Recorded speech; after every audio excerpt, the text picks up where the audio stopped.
காலில் நடக்க முடியாது.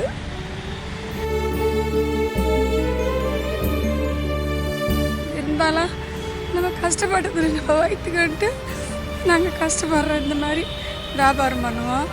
இந்த காசில் கொஞ்சம் சேர்த்து வச்சு ஹாஸ்பிட்டலுக்கு மாத்திரை வாங்கிறதுக்கு மருந்து வாங்கிறதுக்கு அதுக்கு யூஸ் ஆகுது.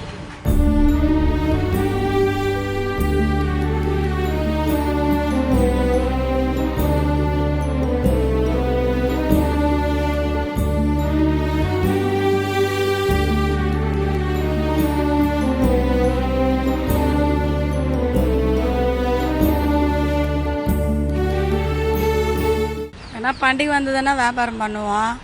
அந்த வியாபாரம் பண்ணுற காசு முதல்ல போட்டு லாபத்தை எடுப்போம். அது ஹாஸ்பிட்டலுக்கு உடம்பு சரியில்லைன்னா ஹாஸ்பிட்டலுக்கு செலவுக்கு ஆகும். பிள்ளைங்களோட என் பேத்திங்களுக்கு வந்து 2 பேத்திங்களுக்கு ஊனமாகிறாங்க. அந்த ஊனமாகிறாங்க 2 கால் இல்லாமல் இருக்குது. 2 பேத்திங்களுக்கு கால் இல்லை, நடக்க முடியாது.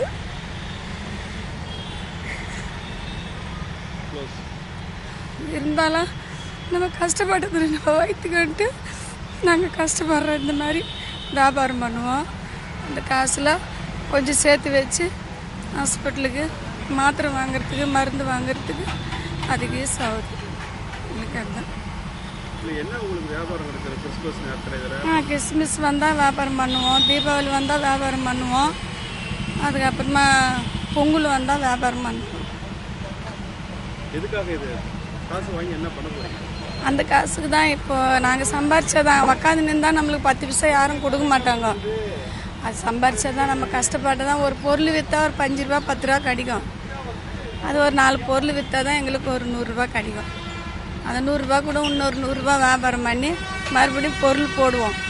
பொருள் போட்டு மறுபடியும் அந்த லாபத்தை எடுத்து ஹாஸ்பிட்டல் செலவு வாரத்தில் 1 நாள் 2 நாள் தான் வருவோம். மீதி நாள் வீட்டாண்டு தான் இருப்போம்.